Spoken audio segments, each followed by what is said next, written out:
Olá, galera! Saudade de vocês. Fazia tempo que eu não gravava um vídeo, né? A gente mal se vê ali nas aulas atividades. Tem uns que me abandonam, tem outros que estão lá sempre presentes. Mas eu resolvi gravar o vídeo sobre a aula atividade número 4, né? Que foi de quinta-feira, que vocês pediram para fazer prova. Eu resolvi gravar o vídeo porque eu acho melhor para poder estar explicando para vocês. E hoje a gente só teria condições de conversar depois das 9 horas da noite Brasília, tá? Então, vamos lá. Vamos fazer a aula atividade da aula 4, né?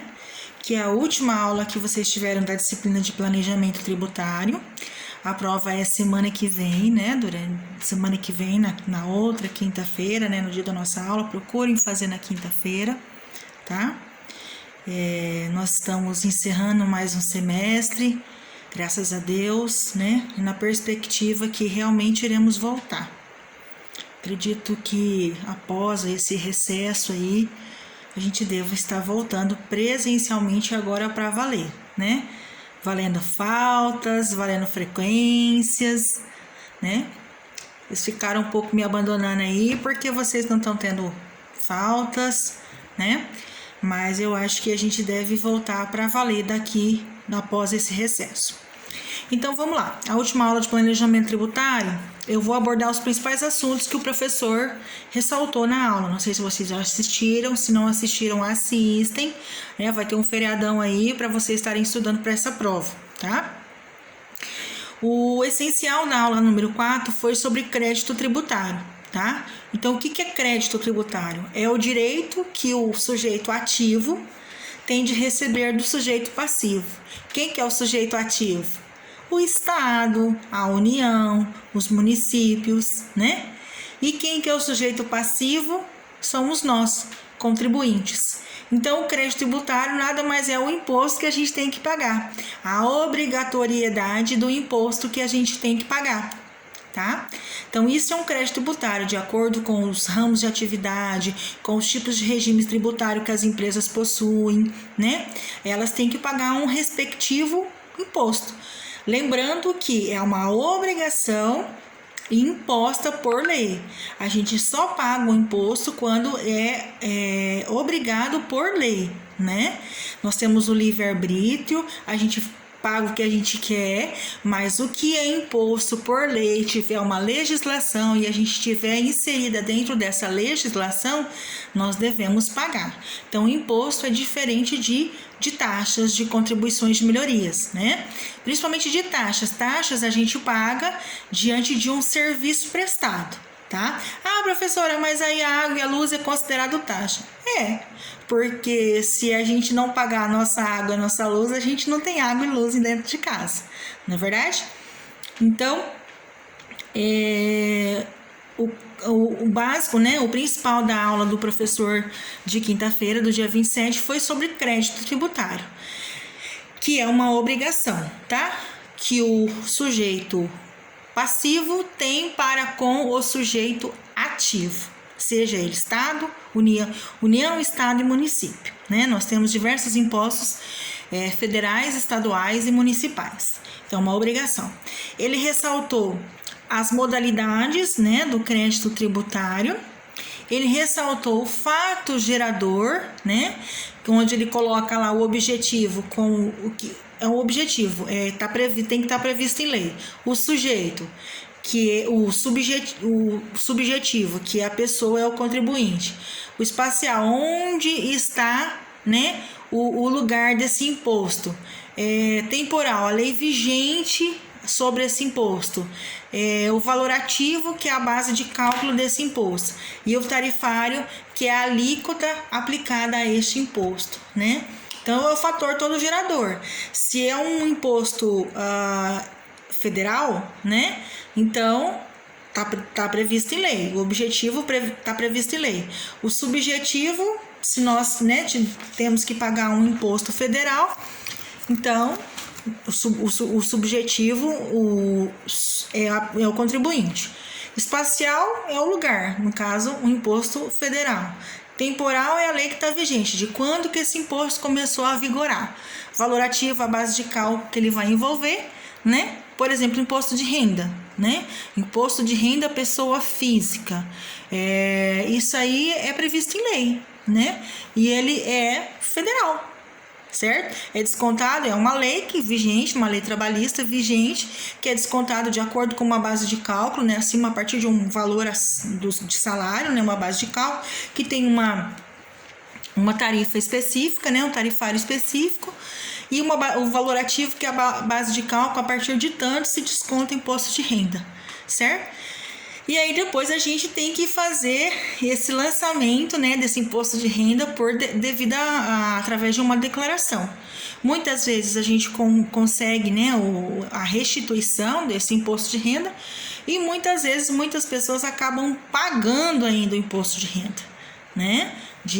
Gastou muito mais do que ganhou e aí, né, não conseguiu provar como que fez isso, tá? A suspensão, ele falou sobre suspensão do crédito tributário, que é quando o crédito ele é paralisado, ele para. A extinção, quando ele deixa de existir do crédito tributário, na verdade a extinção é quando a gente paga. A gente pagou esse crédito, a gente pagou esse imposto, ele deixa de existir. A exclusão, que é o impedimento da sua constituição. Um crédito ele só é excluído, né, quando a gente evita fazer com que ele seja constituído. Se ele não é constituído, se, por exemplo, imposto de renda, a minha base de cálculo, o valor que eu ganhei durante todo aquele ano, e aí eu não consegui, né, provar, e aí gera imposto para pagar, imposto de renda para pagar. A gente tem que evitar isso, né? Tem que evitar ultrapassar a base, tem que evitar, se eu ganhei 22 mil, o raciocínio é claro, se eu ganhei 20 mil, eu tenho que gastar menos que 20 mil, porque se eu ganhei 20 mil, se eu ganhei 20 mil e eu gastei 30 mil, e aí, como é que eu vou provar isso? Não é verdade? Eu não quero pagar IPVA de carro, que é um imposto municipal, né? Na verdade, desculpa, o IPVA ele é estadual, né? Eu não quero pagar, não tenha carro, né? Se você não tem carro, você não paga IPVA, correto? Tá? Então, esses são os itens mais importantes que o professor focou na última aula do dia 27. Agora vamos para a nossa atividade, tá? A atividade tem 3 questões e mais um texto. O texto eu vou fazer um geral para vocês, mas o texto ele fala basicamente sobre a questão do imposto. Como que surgiu o imposto? O que é o imposto, né? Quando se fala de planejamento tributário, a gente está falando de planejar o pagamento dos impostos que são existentes aí para nossa empresa, para nossa vida pessoal, né? Então, o foco do professor nessa disciplina foi isso. A gente aprender a planejar, a gente tem que se organizar. Uma empresa, vocês vão ser futuros administradores, uma empresa, ela precisa de um gestor, né? Normalmente é o financeiro, o gestor financeiro da empresa, ele que faz todo esse planejamento. Poxa, se eu tenho um imposto, um INSS que vence agora começo do mês, um INSS de 20 mil reais para o dia 10, supostamente.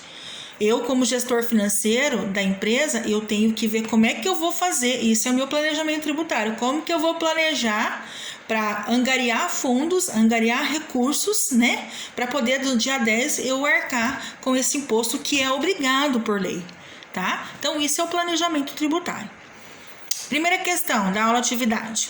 Segundo o Código Tributário Nacional e as teorias pertinentes, em determinado tipo de lançamento, o sujeito passivo, que é o contribuinte, tem as informações sobre a matéria tributária que irá informar ao sujeito ativo, que é a União, Estados e municípios, para que ele possa efetuar o lançamento. Nesse caso, estamos nos referindo ao lançamento por declaração, lançamento por crédito tributário, lançamento por fato gerador, base de cálculo, obrigação acessória. Bom, aqui ele está falando, em determinado tipo de lançamento. E como que eu vou fazer esse lançamento aí? Que tipo de lançamento dentro do planejamento tributário é esse? Dentro da questão tributária é essa? O sujeito passivo, ele tem as informações de toda a parte tributária da vida dele, né? E ele vai ter que informar essa parte tributária, essa matéria tributária de toda a vida dele, da anual ou semestral, não sei, né? Para o sujeito ativo, no caso a União, o Estado ou o município. Qual é a forma de lançamento que ele faz isso, pessoal? Dentre essas 5 que eu falei: lançamento por declaração, crédito tributário, fato gerador, base de cálculo ou obrigações acessórias? Por lançamento de declaração. É exatamente a declaração de imposto de renda, né? A sua vida inteira, o seu ano inteiro que você fez, né? Você tem toda a matéria ali tributária, todos os tributos, o que você pagou escola de filho, põe lá no seu nome, pede recibo, foi no dentista, tudo para deduzir, né? Para diminuir aí os impostos, né? Para que haja dedução, você tem independente, tudo que você fez, a fonte pagadora, né, que você teve, que você tem que informar lá no informe de rendimento, quando você pega o seu informe de rendimentos e tal, aquela coisa toda que você, acredito eu, que vocês já sabem, né, da declaração do imposto de renda. Então, a única forma de eu poder informar, né, passar essas informações ao sujeito ativo é através do lançamento por declaração. No caso aí, uma declaração no imposto de renda, de pessoa física, pessoa jurídica. A pessoa jurídica também ela tem as declarações para o fisco, né? Dependendo do regime de tributação que ela tem, sempre ela tem que estar fazendo esse processo de declaração de fisco. Isso aí os contadores fazem assim com mais assiduidade, tá? Mas a alternativa A da questão 1. Questão 2. A empresa Pé Redondo Rastro Comprido Limitada atua na área de transporte de passageiros. Por uma razão de dificuldade financeira, ela deixou de pagar seus impostos em dia. Acontece que no mês que passou, ela entrou em um processo de licitação, a qual ela ganhou esse processo. Porém, uma da exigências do certame é a apresentação de várias certidões negativas. Para isto, ela tem que estar com seus impostos em dia. O gestor da empresa quer saber qual das modalidades abaixo suspende os efeitos do crédito tributário e permite a emissão da certidão conforme consta do Código Tributário Nacional. Suspender, né? Qual dessas formas aí que suspende? Ela tá com dívida, né? Ela teve uma dificuldade financeira, não está com seus impostos em dia. Se ela for tirar a certidão negativa, ela não vai conseguir, porque consta dívida lá para ela, correto? Mas ela passou nesse processo de licitação e ela tem que pegar esse processo de licitação, uma forma dela angariar recursos também. Qual é a forma, né? O que suspende esses efeitos do crédito tributário, né? Qual que é a forma para poder ela conseguir essas certidões negativas, né? Na verdade, não é a questão de suspender, porque suspensão do crédito é quando ele paralisa, né? Aí ela não vai suspender esses créditos, porque ela tem essa dívida. Então, de alguma forma, ela tem que... O que ela tem que fazer para ela poder conseguir essas certidões negativas? Primeira, aí são vários itens que a gente vai ver qual que está correto. Primeiro, pagamento da dívida e será emitida a certidão. 2. A certidão negativa será emitida mesmo com a dívida. Não, isso não acontece, tá? Essa daí já está errado. O item 2 já está errado. 3. Parcelamento da dívida e será emitida a certidão. E 4. Ignorar a dívida e será emitida a certidão. Pessoal, tá super claro aí, né? A questão 1, ou você paga a dívida, e aí depois de 24, 48 horas você consegue já emitir a certidão, ou você parcela a sua dívida, paga a primeira parcela, não é só ir lá e parcelar, tem que parcelar e pagar a primeira, né? Aí depois de também acho que 48 horas você consegue emitir a certidão. Então a alternativa correta aí é a alternativa C, que é a afirmação 1 e a afirmação 3, tá bom? É só dessa forma que essa empresa aí que tá com impostos atrasados vai conseguir a emissão dessas certidões negativas, ok? Questão 3. A empresa Marco Polo Limitada possui um crédito tributário em aberto perante o fisco. O gestor da empresa precisa saber em quais das hipóteses abaixo pode ocorrer exclusão do crédito tributário conforme Código Tributário Nacional. Exclusão. Então, exclusão é você fazer com que você evite a constituição desse crédito, né? Você impede a constituição ou você evita que ele seja constituído. Então, quais são os itens que a gente pode tentar excluir? Deixa eu ver aqui um negocinho, peraí.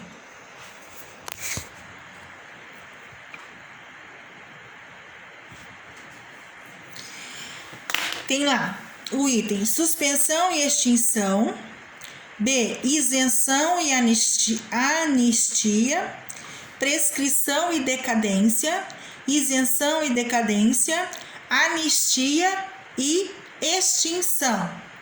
O que eu vou fazer com que a gente consiga excluir, né, esses créditos tributários aí? Ele quer saber. Deixa eu ver aqui um negocinho.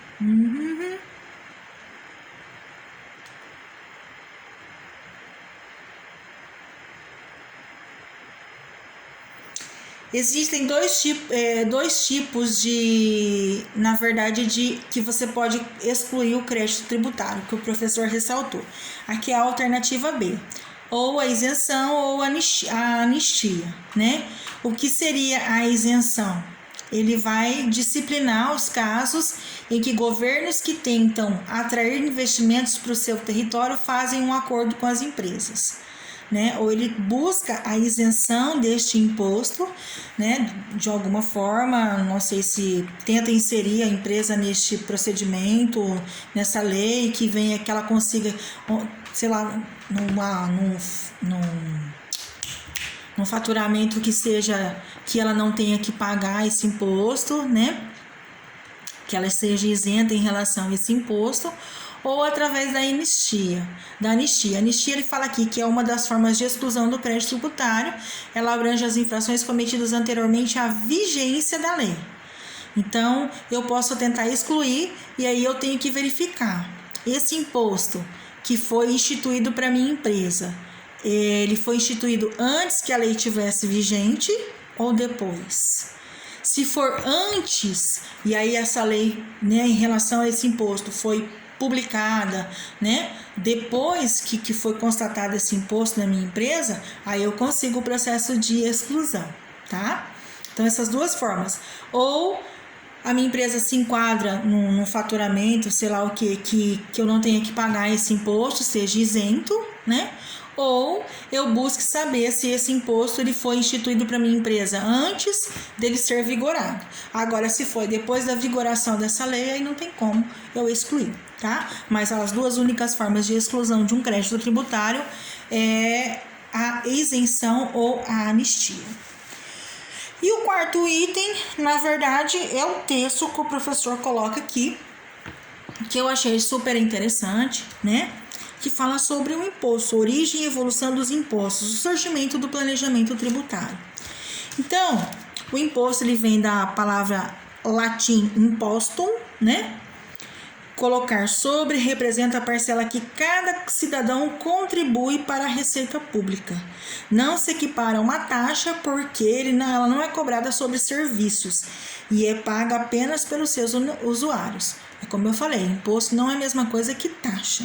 Taxa a gente paga se a gente obteve aquela prestação de serviço, tá? Professora, mas eu não usei energia e nem água. A gente vai pagar a taxa mínima para pelo menos quando você chegar em casa, você ficou um mês sem usar nada e ia falar, eu não usei esse mês, eu não tenho que pagar. Não, meu amigo, você tem que pagar a taxa mínima, porque na hora que você chegar à sua casa, você não quer pagar, você não vai ter nem água nem luz, não é verdade? Então, por isso, tá? É um exemplo bem clássico que eu dou para vocês. Exemplos, os vencidos pagam uma contribuição aos vencedores, né? Eu ganhei o jogo, vocês perderam o jogo, então vocês me pagam, tá? O cidadão, os impostos é uma forma honrosa dos cidadãos contribuírem com o Estado no atendimento das necessidades públicas, tá? O pagamento ele é determinado de uma forma coercitiva, sem a decorrência de alguma vantagem particular por parte do contribuinte. O imposto você não ganha nenhuma garantia, você não ganha nenhum benefício em relação a esse imposto. Ele foi instituído por lei, né? E você tem a obrigatoriedade, se você se encaixa, de estar pagando este imposto, e você não tem nenhuma vantagem. Por que a gente paga? IPTU, por exemplo, né, que é um imposto predial territorial urbano, a gente paga para que o nosso município, isso aí a gente possa exigir como contribuinte, né, que haja melhorias nos asfaltos, nas ruas do nosso município, iluminação pública. Olha, eu pago, né? Eu pago IPTU da minha casa e minha casa não tem asfalto, né? Não tem limpeza de rua, não tem lixo, né? Não tem recolhimento de lixo, é para isso que serve, tá? Eu pago e eu posso exigir, tá bom?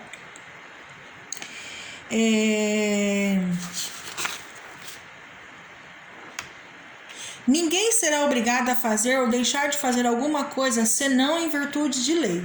Eu só pago impostos que estão vigentes, vigorados, publicados em lei, em vigor na lei. Eu não posso pagar nenhum imposto que não esteja em lei, tá? Vigorado em lei. Não é obrigado a pagar tributo sobre fato não previsto em lei, tá bom? O planejamento tributário se apresenta como ferramenta indispensável à gestão de caixa das empresas. Pessoal, esse texto é muito legal, né, para vocês terem um conhecimento geral sobre o que é realmente o planejamento tributário, para fechar essa disciplina de planejamento tributário. Ali a última frase que eu falei, né, ficou bem claro, né?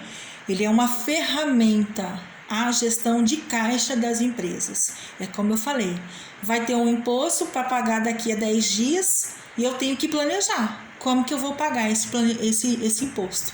Como que eu vou angariar recursos, né, dinheiro, para poder pagar esse imposto. A gente sabe que tem empresas aí que pagam impostos absurdos mensalmente, mas esse é o regime tributário que ela está, o tipo de empresa, de ramo de atividade que ela executa, né?